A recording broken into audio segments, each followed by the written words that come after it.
Mari kita sama-sama memuji Tuhan.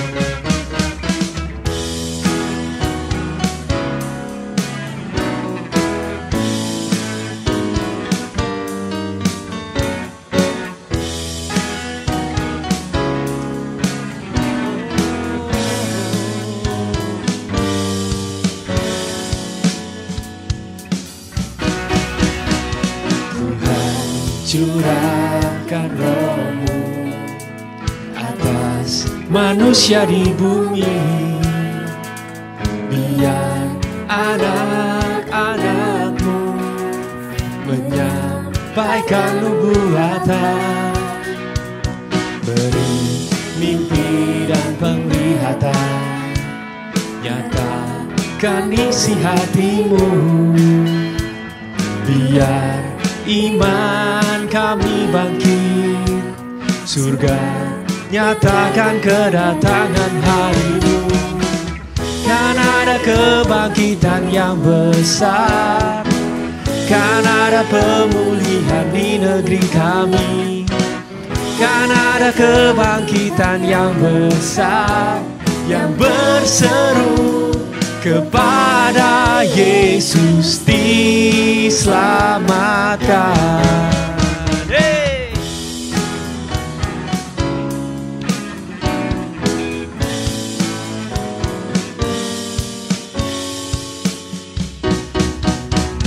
Tuhan, curahkan roh-Mu Atas kami,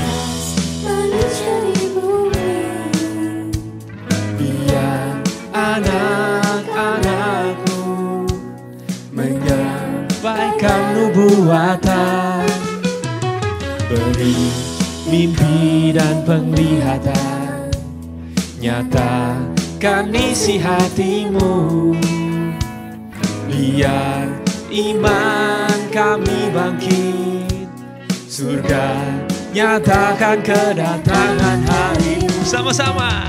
Kan ada kebangkitan yang besar, kan ada pemulihan di negeri kami, kan ada kebangkitan yang besar, yang berseru kepada Yesus diselamatkan.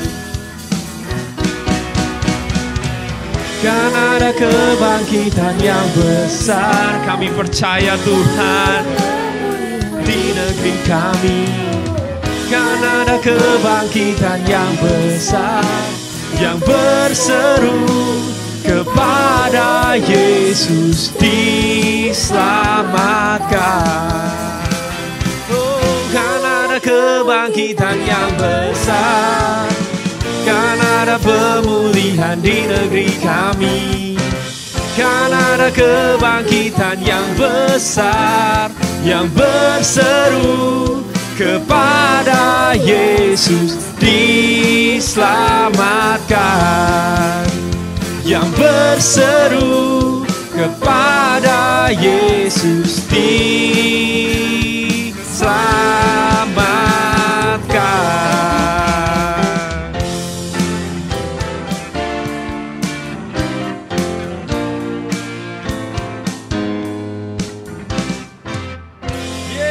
Haleluya.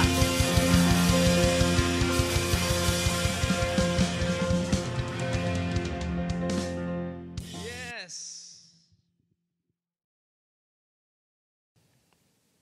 mari teman-teman kita siapkan hati kita untuk memuji Tuhan. Mari kita datang ke hadirat-Nya. Kita luangkan waktu, hentikan segala kegiatan kita untuk datang kepada Tuhan.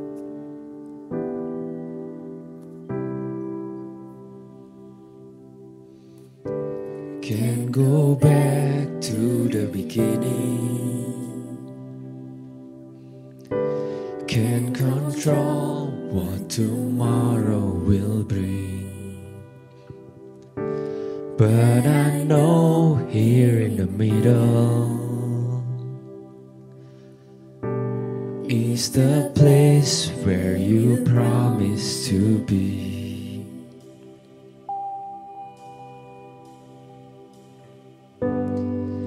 I'm not enough, I'm unless you come, will you meet me here again? 'Cause all I want is all you are. Will you meet me here again?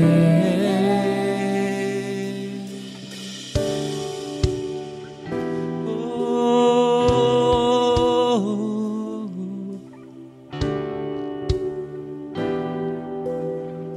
thank you, Jesus. As I walk through the valley,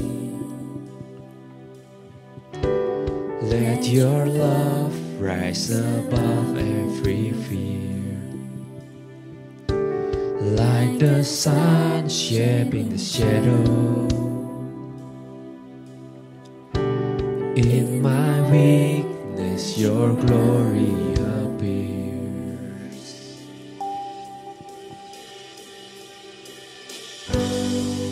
I'm not enough unless you come. Will you meet me here again? 'Cause all I want is all you are. Will you meet me here again? I'm not enough unless you come. Will you meet me here again?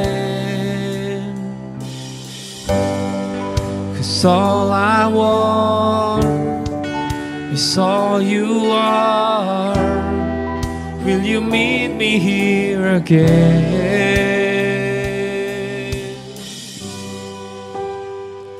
Oh,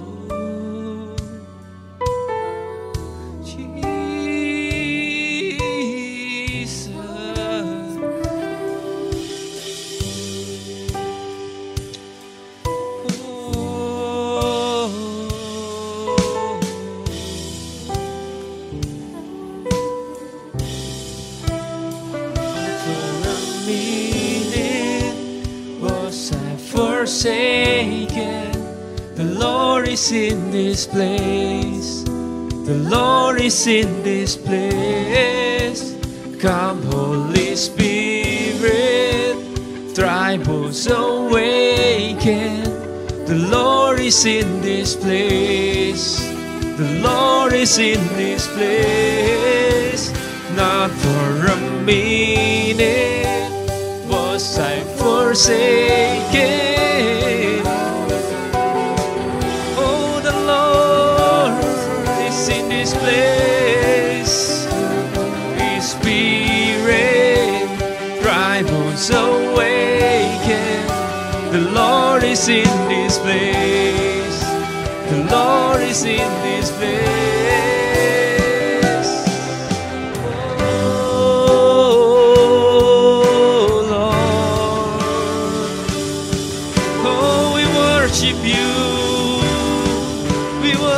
Worship you, Lord.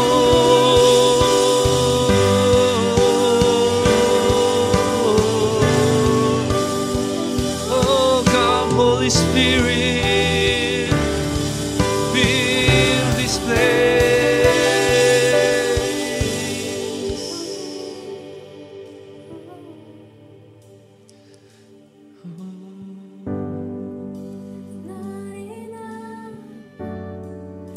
Unless you come, will you meet me here again? 'Cause all I want is all you are. Will you meet me here again? Not enough unless you come. Will you meet me here again? 'Cause all I want is all you are. Will you meet me here again?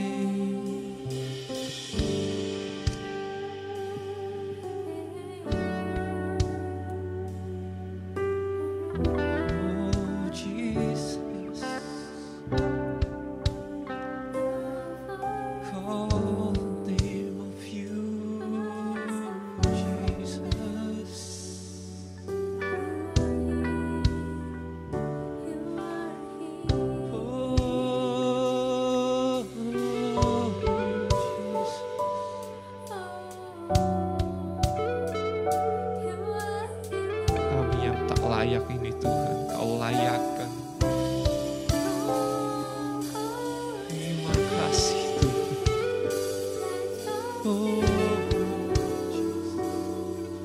Jesus.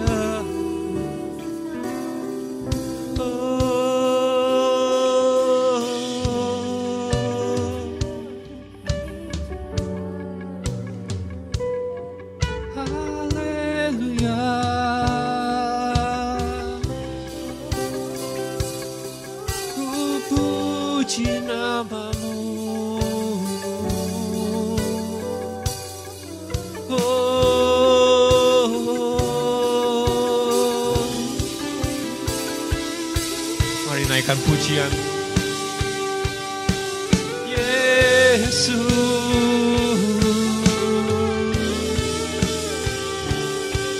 Oh Jesus, terima kasih Tuhan, Kau layakkan kami Tuhan. Oh, makasih Tuhan, terima kasih Tuhan. Sungguh bersyukur Tuhan.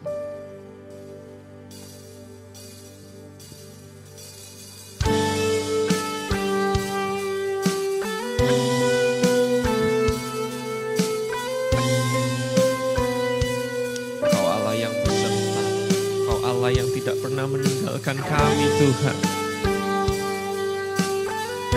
Kami tidak akan takut Tuhan karena Kau bersama dengan kami.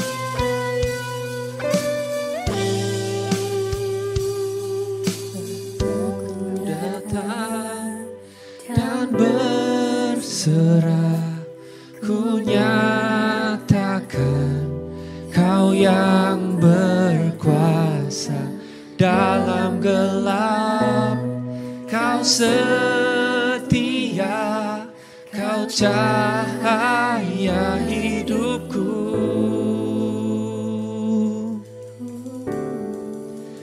Kau kuatkan aku bertahan.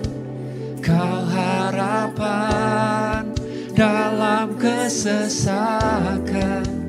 Kau buktikan kesetiaan-Mu Tuhan. Engkau Allah Immanuel.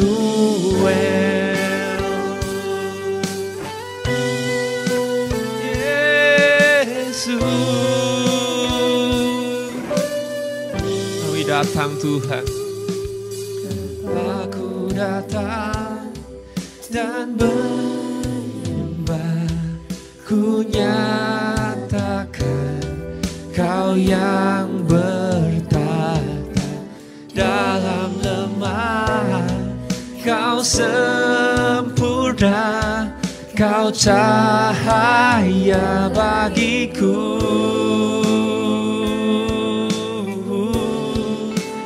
Kau kuatkan aku bertahan. Kau harapan dalam kesesakan. Kau buktikan kesetiaan-Mu Tuhan. Engkau Allah Immanuel. Kau kuatkan aku bertahan dalam kesesakan. Kau telah buktikan kesetiaan-Mu Tuhan. Kau adalah Allah Immanuel. Engkau Allah Immanuel.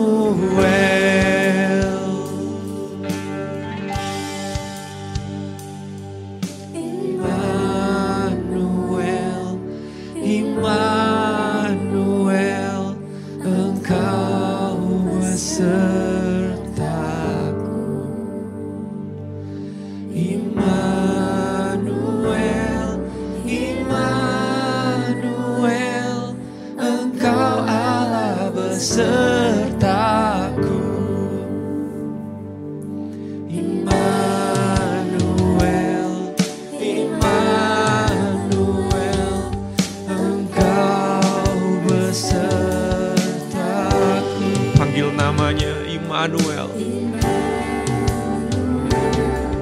Immanuel, Engkau Allah besertaku.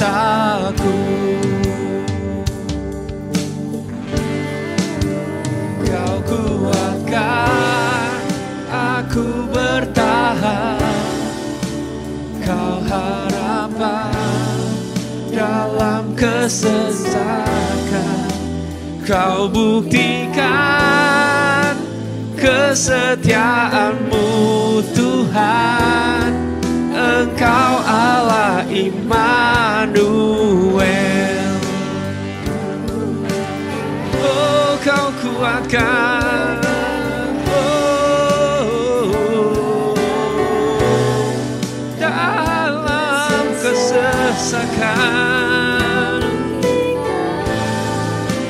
Kesetiaan-Mu Tuhan, Engkau Allah Immanuel. Engkau Allah Immanuel.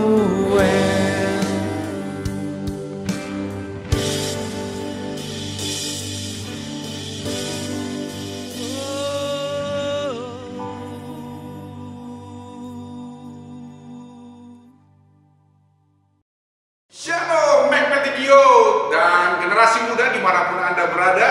Senang kembali bertemu dengan teman-teman dalam situasi kondisi yang tetap terpelihara di dalam Tuhan. Mari dalam kesempatan ini, mari kita izinkan Tuhan melawat kita dengan firman-Nya.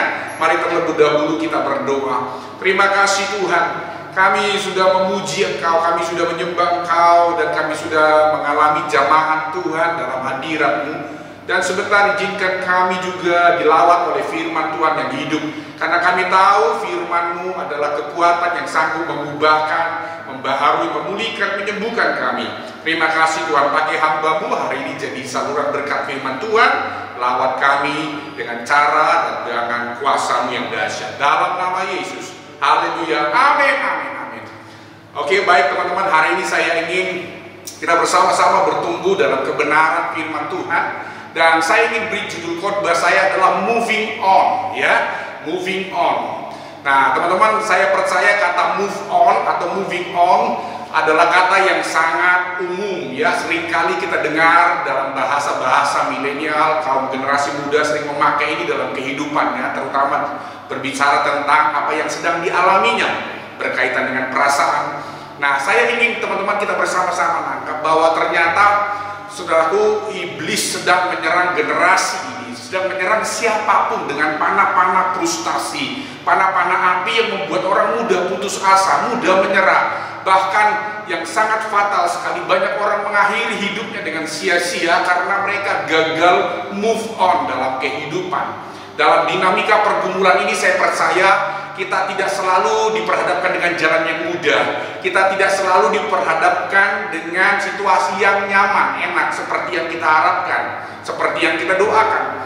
Seringkali ada tanjakan-tanjakan dalam kehidupan, ada seringkali gesekan, bahkan ada benturan-benturan yang membuat perasaan kita mungkin tercabik-cabik, perasaan kita mengalami gundah gulana, atau bahkan mengalami rasa frustasi yang berat dalam kehidupan. Saya tidak tahu apa pergumulan saudara, tapi izinkan saya teman-teman hari ini mengajar untuk kita sama-sama belajar. Yuk kita mau belajar, sekalipun kita mengalami kondisi yang berat, kita harus move on, ya. Nah teman-teman, saya ingin awali dari sebuah peristiwa yang menggegerkan di Bantul beberapa waktu yang lalu.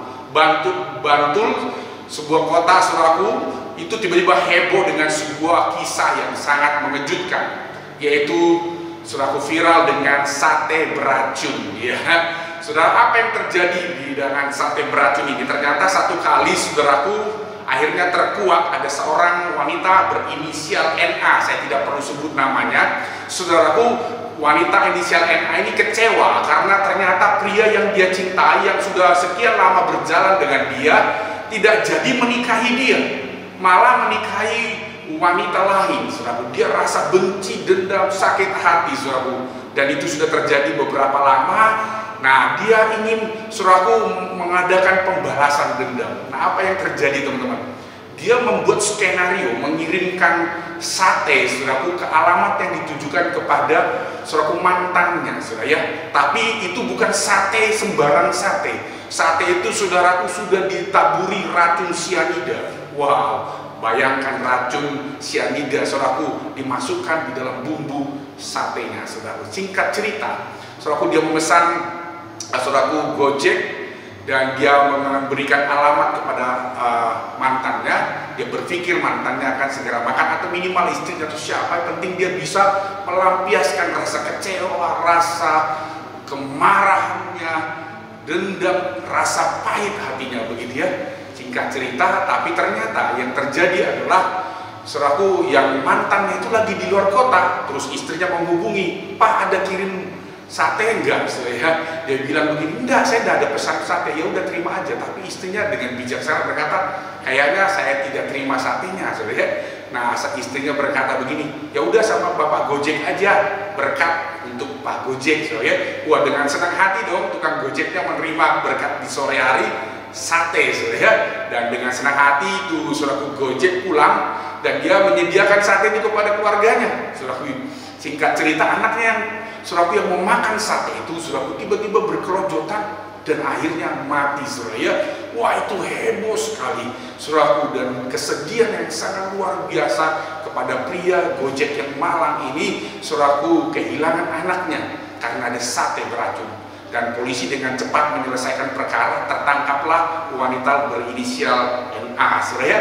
Dari kalau kita tarik benang merahnya, ternyata saudaraku, wanita ini gagal move on. Dia benar-benar sudah cinta banget sama itu pria, tapi dia kecewa, dia ditinggalkan. Bahkan pria itu menikah dengan wanita lain, ya. Itu benar-benar move on yang sangat-sangat berat untuk dilewati oleh seorang wanita ini. Apa move on yang lain, ya? Karena saya ingin saudara meluruskan bahwa yang saya sampaikan secara general, move on itu bukan melulu berkaitan bicara perasaan pria dengan pasangannya. Karena generasi kita ini seringkali salah kaprah selalu mengaitkan move on itu dengan yang namanya, saudara, kondisi yang dialami oleh hati dan perasaannya kepada mantannya atau pada waktu mereka putus dalam hubungan. Padahal, saudaraku, secara terjemahan, saudaraku, generalis, saudaraku, bahwa move on ini bukan sekedar melupakan, ya.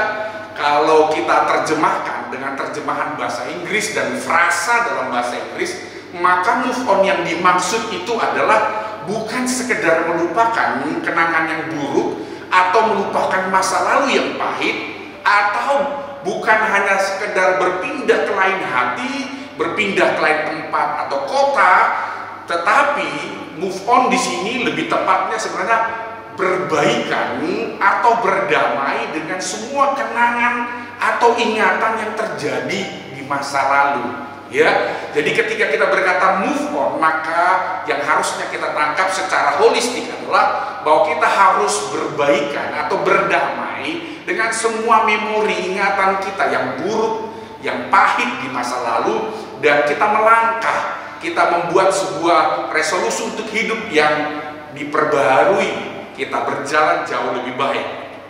Nah, makanya ada sebuah istilah, saudaraku, life must go on. Hidup kita ini nggak boleh berhenti di tempat. Hidup kita ini must go on, kita harus bergerak terus, kita harus berpindah. Maka itulah, saudaraku, kata move on jadi sangat akrab di generasi kita. Kita harus maju. Kita nggak bisa melihat selalu hidup di masa lalu, ya. Nah, saya ingin mengawalinya dengan ayat dalam Amsal 4 ayat yang ke-25. Suratan Salomo berkata dalam Amsal 4 ayat 25 adalah, biarlah matamu memandang terus ke depan, tatapan matamu tetap ke muka, ya.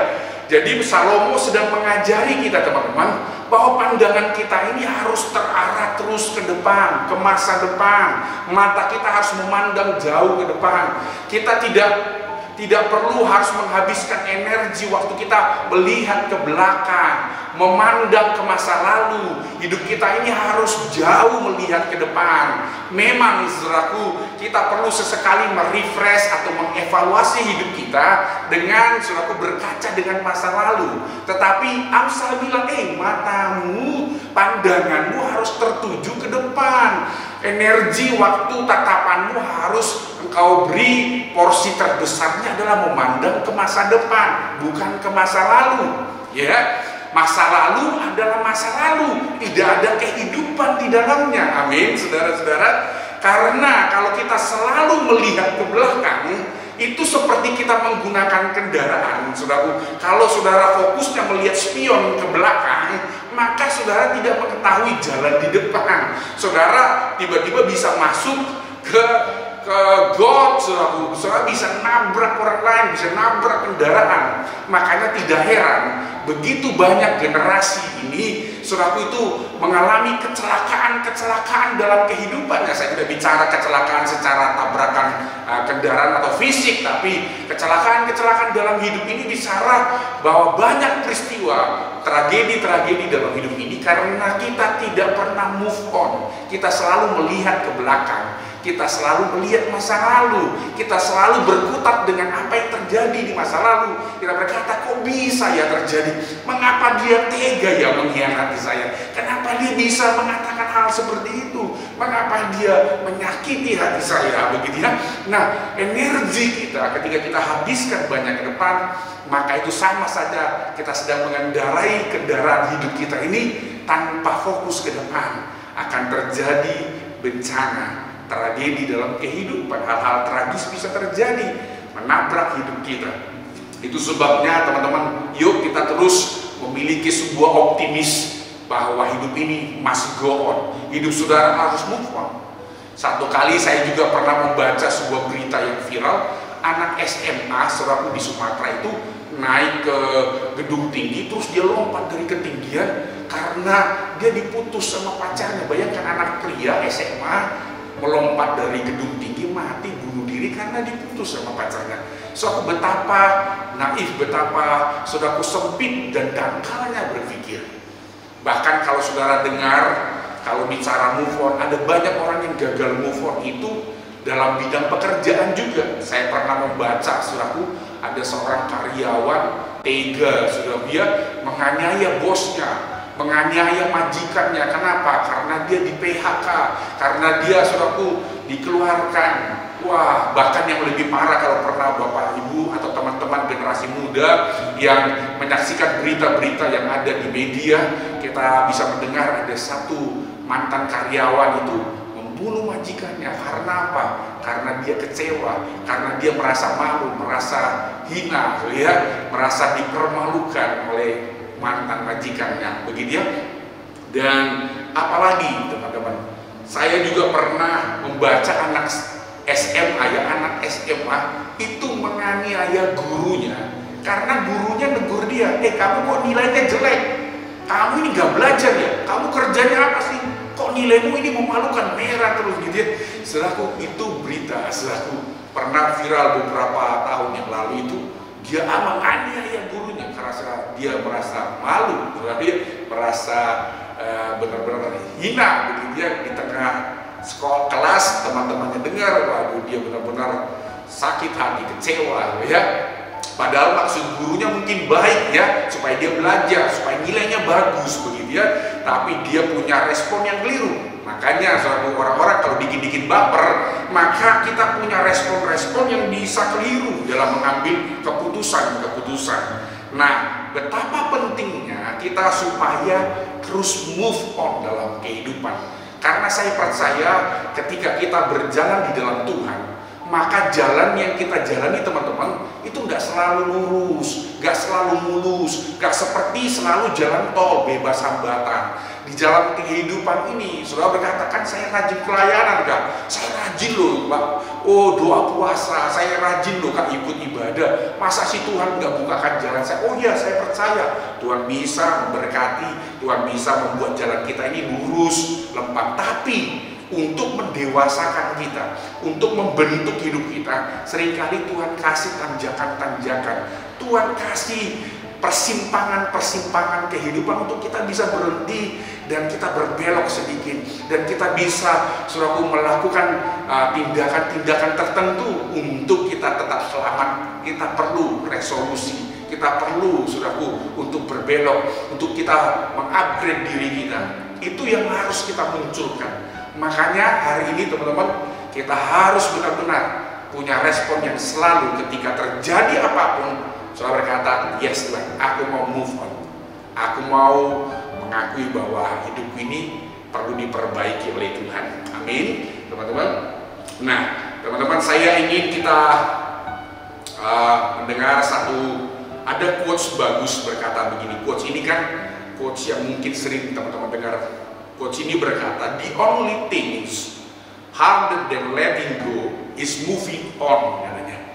Memang saudaraku, hal yang lebih berat satu-satunya dalam hidup ini sebenarnya adalah kita move on, katanya, daripada membiarkan, ya. Seperti saudaraku, orang itu berusaha, butuh energi yang lebih berat, lebih besar untuk move on daripada sekedar membiarkan atau melupakan. Karena move on itu butuh tekad, butuh komitmen, butuh segenap kekuatan perasaan untuk melangkah, untuk bangkit. Waktu saudara terjatuh, saudara bangkit, itu membutuhkan banyak energi. Maka hari ini teman-teman, biar firman Tuhan yang sederhana ini setidaknya memberi saudaraku tips-tips apa yang perlu kita lakukan. Tips kita bukan tips dari dunia, tapi tips kita adalah dari firman Tuhan, ya. Karena kalau teman-teman baca, saudara googling, saudara baca lewat media sosial atau online, lewat internet, saudara bisa menemukan solusi atau tips-tips bahkan dari psikolog-psikolog hebat bisa mengajari teman-teman untuk bisa move on, gitu ya. Tapi hari ini yuk kita belajar dari kacamata firman, bagaimana supaya kita bisa move on dalam semua pergumulan dinamika hidup kita. Ya, yang pertama teman-teman,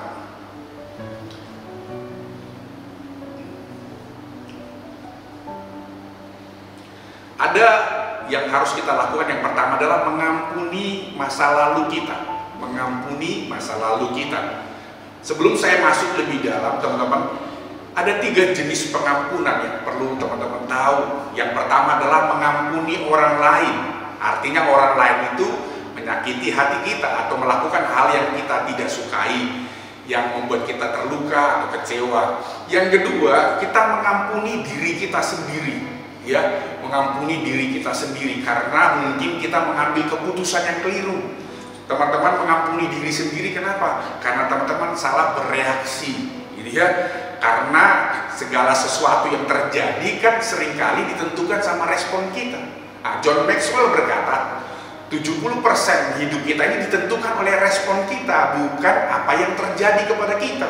Jadi mengapa orang perlu mengampuni dirinya? Karena mungkin kita teman-teman, kita naif, mungkin kita emosi, terus kita melakukan keputusan atau tindakan keliru. Nah, dan kita menyesal. Bahkan ada orang yang saking menyesalnya itu, wah itu benar-benar menutup diri. Ada orang yang menyesali dirinya sampai dia itu melukai dirinya. Kok bisa ya? Kok aku lakukan itu ya? Saya pernah mengenal ada satu orang itu sampai membentur-benturkan kepalanya ke dinding, katanya, Kak, aku nyesel banget, Kak, kok aku gitu, aku jadi kehilangan papa aku, Kak, gini, Kak. Wah, dia nyesal sekali gitu ya, dan dia menghukum dirinya sendiri. Nah, itu perlu mengampuni diri sendiri. Yang ketiga, ada pengampunan untuk masa lalu, pengampunan untuk situasi yang terjadi di masa lalu. Jadi kita perlu mengampuni masa lalu kita, teman-teman, karena banyak orang itu tidak pernah bisa keluar dari masa lalunya, tidak pernah keluar dari situasi, dan dia berkata, ya ampun Tuhan, kok itu bisa terjadi ya? Harusnya Tuhan, kok bisa halaukan itu? Jadi dia merasa dia benar-benar ya rasa sedih yang dalam, dan dia selalu hidup di masa lalu, selalu berorientasi masa lalu, sehingga keputusan-keputusan yang dia buat selalu berpatokan di masa lalu, begitu ya. Nah, kita perlu mengampuni masa lalu kita, teman-teman, karena masa lalu itu tersimpan di memori kita. Jadi kalau kita tidak pernah bereskan masa lalu kita, maka kita tidak akan bisa melihat masa depan.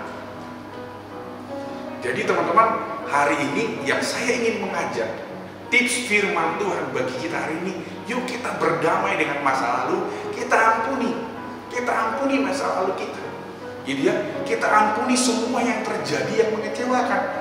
Karena sekali lagi tadi saya menyebutkan masa lalu adalah masa lalu, tidak ada kehidupan di dalamnya, gitu ya. Makanya orang kalau sudah biasanya belum bisa move on dari masa lalu, itu kan kelihatan teman-teman. Kadang tatapannya kosong, begitu ya, nanar gitu, kita aja ngomong, menerawang kemana, begitu ya, atau loyo, nggak semangat, bawaannya, ya sudah teman-teman pernah mungkin ngalamin atau teman-teman pernah lihat ya orang udah loyo, nggak semangat, tuh mau diajak ngapain pun udah kayak zombie aja ya, nggak bergerak, nggak ini ya. Terus ada yang tiba-tiba tulalit, gak nyambung, kita ngomong apa, dia ngomong apa, dia tulalit, dia yang senyum, yang pernah ngalamin ya, tulalit, nah ini ya, kabur dari kenyataan. Teman-teman, yang paling parah di generasi kita adalah itu. Kalau kita tanya, kenapa orang bisa narkoba, kenapa orang bisa jatuh dalam minuman keras, kenapa orang pergi melarikan diri bahkan ke tempat-tempat yang sangat jahat, karena ternyata apa?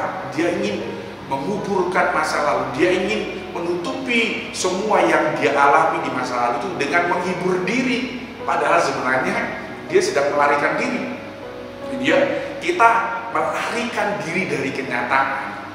Makanya saya bilang begini, orang-orang yang mencari penghiburan dengan narkoba atau dengan minuman keras atau dengan dunia malam, saya mau berita begini, jangan-jangan kita adalah orang yang paling pengecut. Kenapa? Karena kau nggak berani menghadapi realita. Karena orang yang menghadapi realita, dia selalu gagal move on dalam kehidupan. Ya, karena itu bukan solusi. Bahkan yang lebih parah teman-teman, itu cerita-cerita yang kita dengar tadi di awal. Ada orang yang mengakhiri hidupnya karena dia nggak bisa keluar dari masa lalu. Ya kan?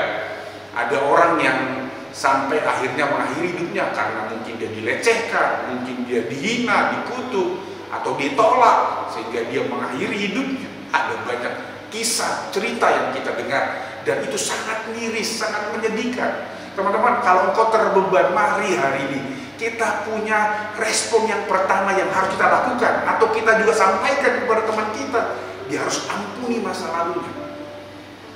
Karena tangan Tuhan terbuka kepada kita. Sekalipun banyak orang menolak kita, ingatlah Tuhan selalu menerima kita.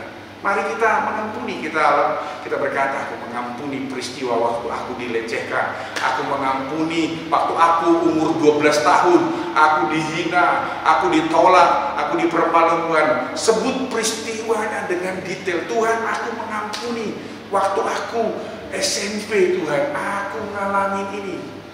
Dan saudara ampuni peristiwa ini sampai saudara itu merdeka, maka kita akan bisa move on dalam kehidupan. Jadi hari ini solusi untuk move on bukan langsung kita berpindah tempat. Karena kalau saudara mengalami peristiwa yang menyedihkan di satu kota, contoh lah ya, yang misalnya saudara mengalami peristiwa yang menyedihkan di kota Surabaya, terus saudara kabur ke kota Medan. Saya mau beritahu begini, kalau hatimu belum beres dipulihkan, maka akan ada ujian yang kemudian yang saudara alami di kota Medan misalkan, gitu ya.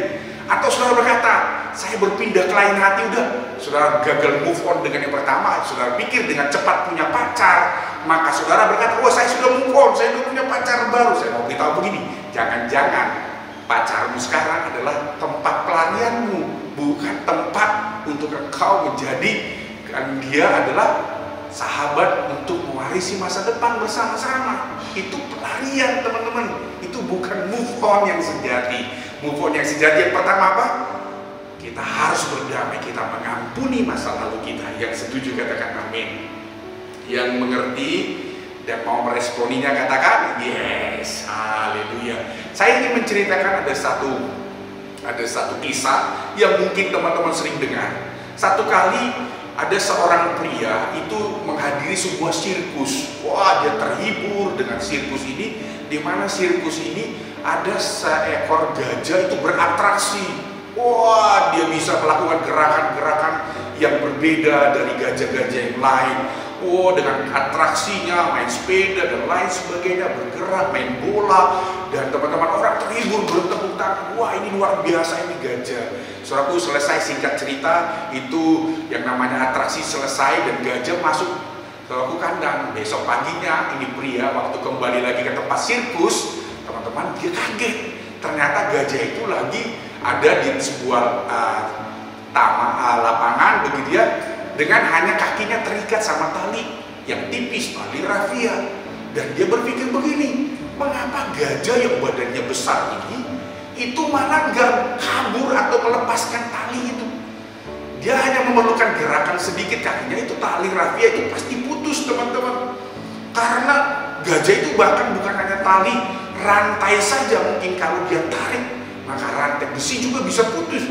Karena gajah itu besar dan kekar sekali. Tapi teman-teman, waktu dia bingung, seseorang berkata begini, "Pak, jangan bingung, saya tahu apa yang ada di pikiran Bapak. Bapak mungkin kaget. Apa yang Bapak lihat, bagaimana seekor gajah tidak mau melepaskan diri dari ikatan tali rafia.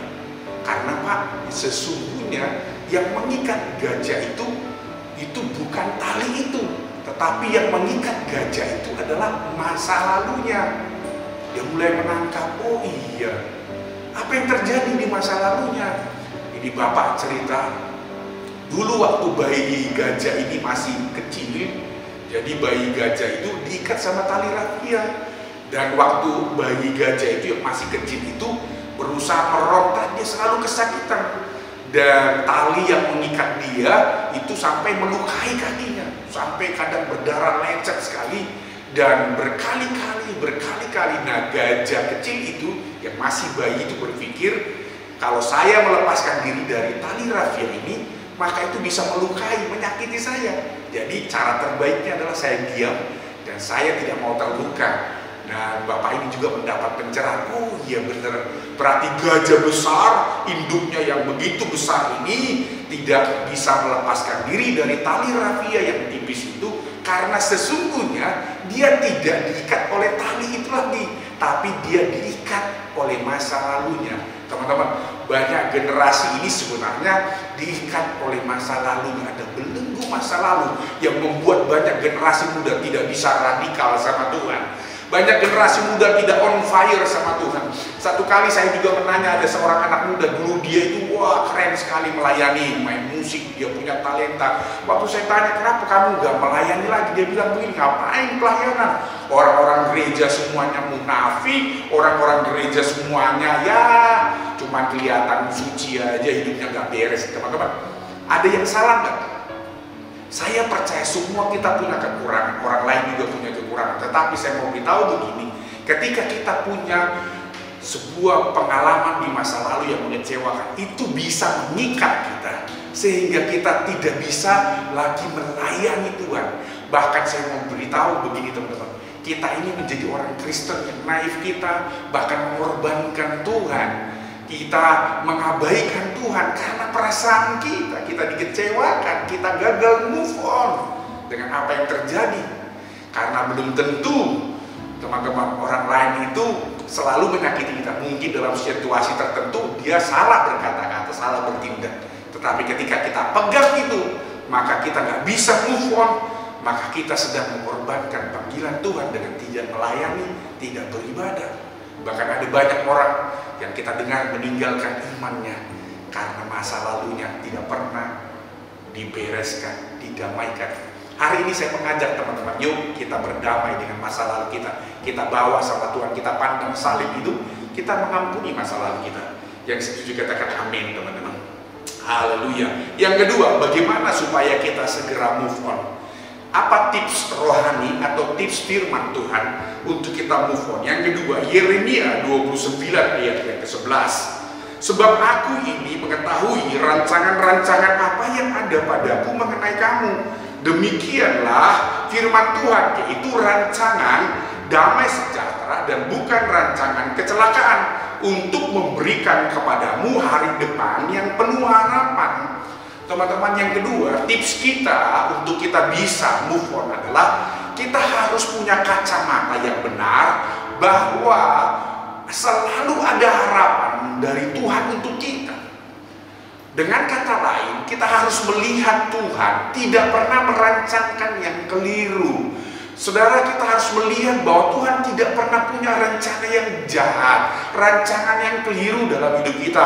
Tuhan tidak pernah merekayasa sesuatu untuk menjatuhkan, mempermalukan kita, mempertemukan kita dengan orang yang salah. Firman Tuhan berkata, rancangan Tuhan bukan rancangan kecelakaan, tetapi rancangan masa depan yang penuh harapan.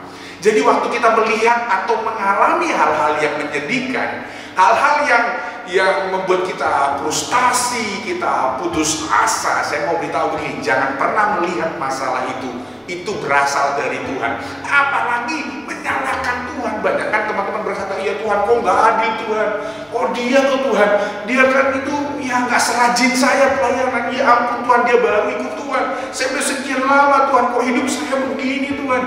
Kita menyalahkan Tuhan, bahkan kita seperti menyadari bahwa hidup kita ini adalah sangat malang sekali. Sampai-sampai ada orang pernah berkata begini, ya kalau bisa kalau hidup saya bakal begini gak usah pernah lahir lah Tuhan, ya ampun Tuhan, gitu ya. Sampai sedemikian luar biasa kata-kata kita sangat ya berbahaya menurut saya, karena itu bisa mendukakan hati Tuhan. Karena firman Tuhan berkata, tidak ada di dalam rancangan Tuhan jahat dalam hidup kita. Percayalah, Tuhan selalu punya rencana yang baik dalam hidup kita. Amin teman-teman. Kalau rancangan kita gagal, percayalah, Tuhan bisa menyediakan rancangan terbaik.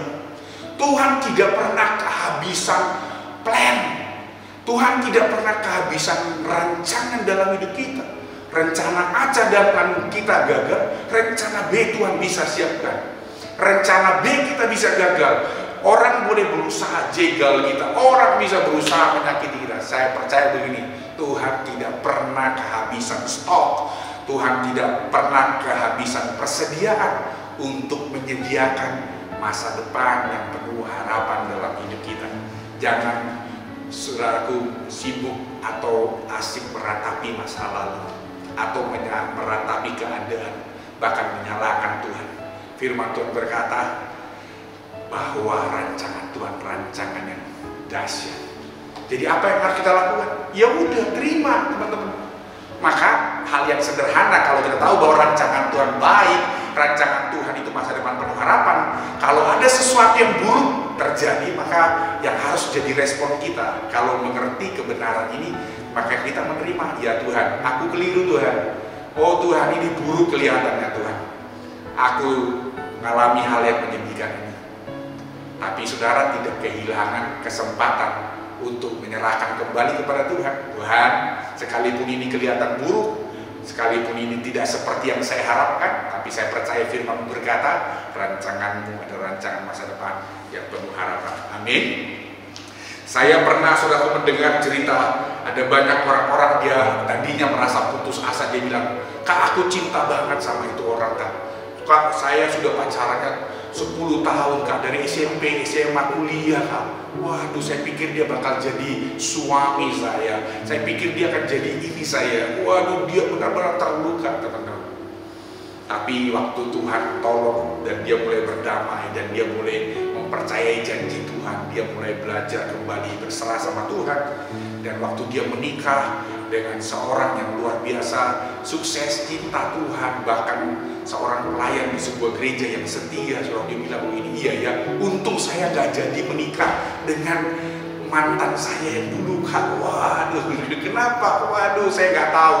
Kalau dulu saya nikah sama dia, saya gak akan on fire seperti ini. Karena mantan saya itu biasanya ngajak saya kalau kebaktian itu kadang bolos demi liburan atau demi jalan hangout dan lain sebagainya. Saya bisa jauh dari Tuhan Kak. Dan hari saya nyadari iya ya, Tuhan itu selalu menyediakan yang terbaik. Saya percaya ada banyak beberapa teman-teman punya cerita, tapi saya ingin kita meyakinkan bahwa kita sepakat, kita belajar menyetujui janji dan firman Tuhan, bahwa rancangan Tuhan tidak pernah keliru dalam hidup kita. Amin teman-teman ya. Dan saudaraku, satu ayat berikutnya saya ingin kita baca, Ratapan 3 ayat 22 dan 23 berkata, tak berkesudahan kasih setia Tuhan, tak habis-habisnya rahmatnya selalu baru, tiap pagi besar kesetiaanmu. Saudaraku, Yeremia dalam kitab Ratapan berkata, selalu baru, tak berkesudahan kasih setia Tuhan. Mari teman-teman, mari saudara-saudara, mari generasi muda, kita percaya bahwa kasih setia Tuhan selalu baru, tidak pernah berkesudahan dalam hidup kita. Amin saudaraku, yang terbaik Tuhan selalu sediakan di dalam hidup kita. Haleluya, haleluya. Sebut inspirasi Anda, teman-teman. Siapa yang menjadi tokoh yang menginspirasi Anda? Kalau saya menyebut Jackie Chan, mungkin beberapa di antara teman-teman masih ada yang ingat, karena mungkin Jackie Chan masih aktif jadi bintang film sampai hari ini. Tahukah Anda bagaimana hidup seorang Jackie Chan? Supaya tahu bahwa ternyata masa lalu kita tidak menentukan masa depan. Jackie Chan lahir dari keluarga yang sangat miskin. Orang tuanya, papa mamanya saking miskinnya susah untuk menyekolahkan mereka. Teman-teman, apa yang terjadi waktu sebelum Jackie Chan lahir? Jackie Chan itu dalam kandungan ibunya itu bukan 9 bulan loh, teman-teman. Saya membaca cerita di internet bahwa ternyata Jackie Chan itu lahirnya 12 bulan. Mengapa bisa? Kok lama sekali? Karena ternyata saking miskinnya bahwa ibunya tidak bisa melahirkan dia secara normal. Dia nggak bisa bayar sesar, jadi dia menunggu sekian lama. Karena dokter kasihan dan beberapa dokter terpaksa harus tetap membuat ibunya itu melahirkan dengan sesar. Lahirlah Jackie Chan. Jackie Chan bukan hanya dari lahirnya sulit, teman-teman. Bahkan dia untuk bersekolah seperti teman-teman yang lain juga kesulitan karena miskin sekali. Sekalipun bahkan orang tuanya sempat bekerja pindah ke Australia sebagai kuli di sana, tapi ternyata tidak bisa menyekolahkan Jackie Chan. Terpaksa Jackie Chan juga dipulangkan ke Hong Kong lagi. Dan di Hong Kong dia nggak masuk sekolah seperti teman-teman sekolah biasa. Dia dimasukkan ke sekolah opera di Peking dan dia menjadi seperti belajar akrobat, belajar bela diri, jadi menghibur dengan atraksi-atraksi, dengan opera-opera. Selama 10 tahun dia ada bertumbuh di opera itu. Tahukah teman-teman, sementara teman-temannya yang dari opera udah selesai lulus 2-3 tahun, Jackie Chan baru menyelesaikannya dalam 10 tahun. Dan waktu dia keluar dari opera itu, dia belajar mencari hidup pekerjaan yang layak. Singkat cerita, dia ketemu seorang produser film, saudaraku lagi membuat film Bruce Lee waktu itu, Enter the Dragon ya. Nah, dia dipilih jadi stuntman. Tahukah Anda, dia belajar di stuntman, jadi stuntman itu dia menjadi bintang figuran yang dihajar babak belur Bruce Lee ya. Bahkan dia lompat dari ketinggian sampai jatuh babak belur lagi. Tapi tahukah Anda apakah masa depannya tetap suram? Tidak, teman-teman. Singkat cerita, waktu Bruce Lee meninggal, para produser melirik dia dan dia akhirnya ditawarin kontrak film. Nah, dari situ dia mulai terkenal dan sampai sekarang salah satu bintang film terkenal dari Asia bernama Jackie Chan itu menjadi miliarder Hollywood, begitu mengenal namanya dan dia dipuja, jadi populer di mana-mana. Tahukah Anda dari kisah Jackie Chan kita belajar apa? Bahwa masa lalu kita tidak menentukan masa depan kita. Seburuk apapun yang terjadi di dalam hidup kita, percayalah itu tidak menghancurkan masa depan Anda. Kita hanya perlu move on, kita hanya perlu berdamai dengan keadaan. Kita hanya perlu menerima keadaan dan berkata, ya saya tidak habis dengan ini. Saya mesti bisa bangkit, saya pasti punya masa depan yang penuh pengharapan. Karena firman Tuhan berkata, masa depanmu sungguh ada, harapanmu tidak hilang. Amin, teman-teman. Itu sebabnya kalau teman-teman bertanya mengapa Yesus harus lahir di kandang domba, mengapa Yesus harus lahir di tempat yang hina, di tengah kandang hewan, mengapa Yesus bahkan dari kecilnya kerja keras dengan ayahnya tukang kayu. Saya percaya ini bukan hanya sekedar story tentang penyelamatan manusia dengan kedatangannya ke dunia, tapi saya mau beritahu teman-teman, dari sejak lahir Yesus bertemu dari bayinya dengan orang-orang sederhana, para gembala, bahkan di kandang yang sederhana, hanya ingin memberi penegasan kita bahwa tempat yang hina, bahwa orang-orang yang hina menurut kacamata dunia, bahwa kita lahir dari keluarga yang hina, keluarga yang sederhana, tidak menentukan apa yang kita bisa lakukan di masa depan. Yesus menyelamatkan dunia ini dari latar belakang keluarga sederhana, lahir dari tempat yang hina, tapi dia menjadi juru selamat bagi kita. Saya mau beritahu, tokoh inspirasi terpenting kita haruslah Yesus. Yesus yang mati menyelamatkan kita.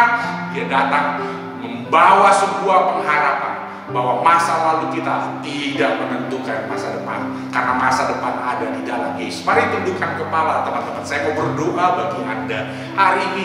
Engkau yang selalu berkutat dengan masa lalu, engkau yang selalu menyalahkan masa lalu, engkau yang selalu gagal move on, engkau yang sudah berpindah tempat, engkau berpindah ke lain hati.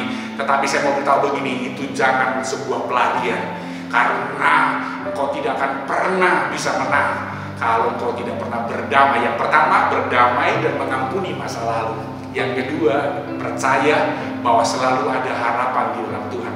Tuhan selalu punya backup plan. Biar dua tips ayat firman Tuhan hari ini mengingatkan kita bahwa move on adalah sebuah keniscayaan. Kita bisa bangkit, kita bisa bersinar, kita bisa menjadi orang sukses, orang hebat, tidak dipengaruhi dari mana kita berasal, apa yang kita alami di masa lalu. Karena siapa kita di dalam Kristus, itulah yang menentukan. Apa firman yang kita percaya, itulah yang menentukan masa depan kita. Mari kita berdoa. Tuhan Yesus, hamba-Mu berhenti berbicara, tapi hari ini Kau mengajari kami generasi muda. Kami belajar menang dengan masa lalu. Kami belajar mengampuni masa lalu kami. Kami belajar percaya bahwa Tuhan tidak pernah kehabisan stok dan plan-plan terbaik dalam hidup kami. Kami mau belajar masa depan kami sungguh ada di dalam Tuhan. Rancangan-Mu yang terbaik dalam hidup kami. Tolong kami Tuhan, supaya kami bisa menang dengan semua pergumulan di masa lalu. Kami move on, bukan karena kekuatan kami, tapi karena Kristus dan karena firman-Mu hidup. Jamah kami hari ini yang sedang bergumul dengan masa depan, yang sedang berkutat dengan masa lalu. Tarik kami, topang kami, biar firman-Mu hidup di dalam kami Tuhan. Di dalam nama Yesus kami percaya ada satu terobosan rohani. Kami akan bangkit, kami akan jadi pemenang, kami akan memiliki masa depan yang penuh pengharapan. Di dalam nama Yesus, Tuhan menyediakan terbaik bagi setiap kami. Haleluya, haleluya, amin, amin, amin, amin. Tuhan memberkati teman-teman. Kau pasti punya masa depan penuh pengharapan. Mari move on terus. Haleluya. God bless you. Shalom semuanya. Wow.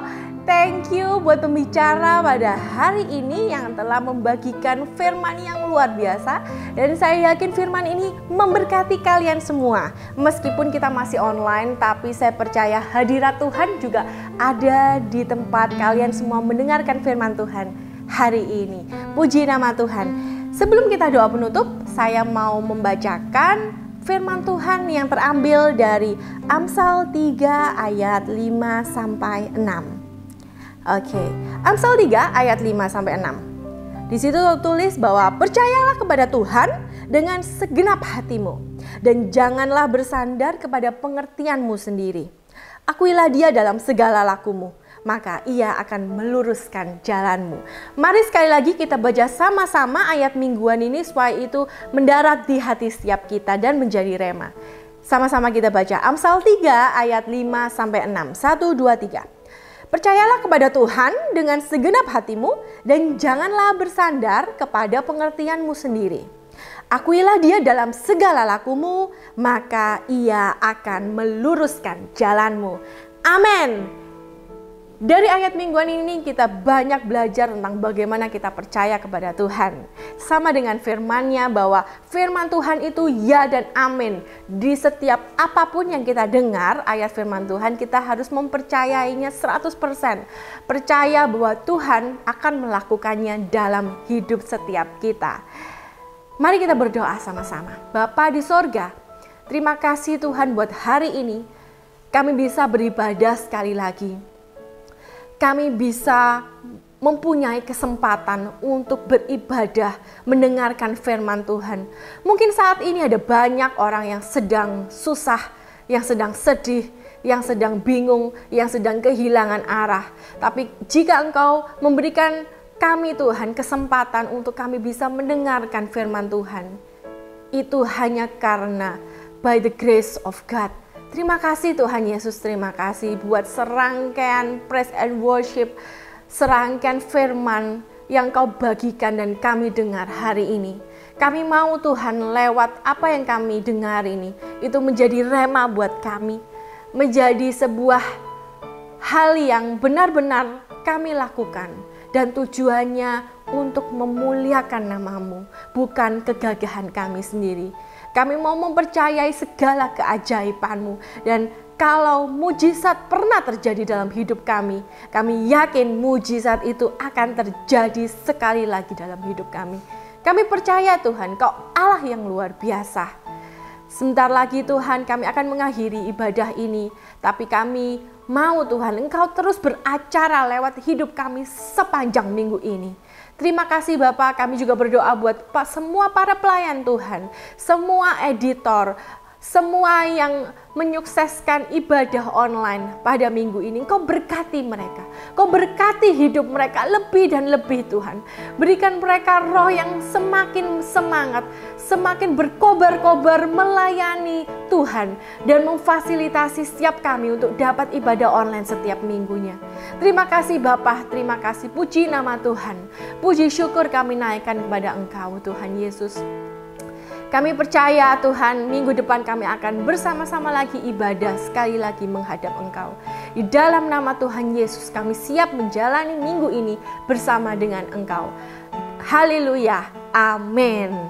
Terima kasih teman-teman semuanya sudah menyaksikan ibadah online Youth pada minggu ini. Tuhan Yesus memberkati dan jangan lupa minggu depan kita ibadah sama-sama lagi. Haleluya, bye, God bless you all, have a nice week.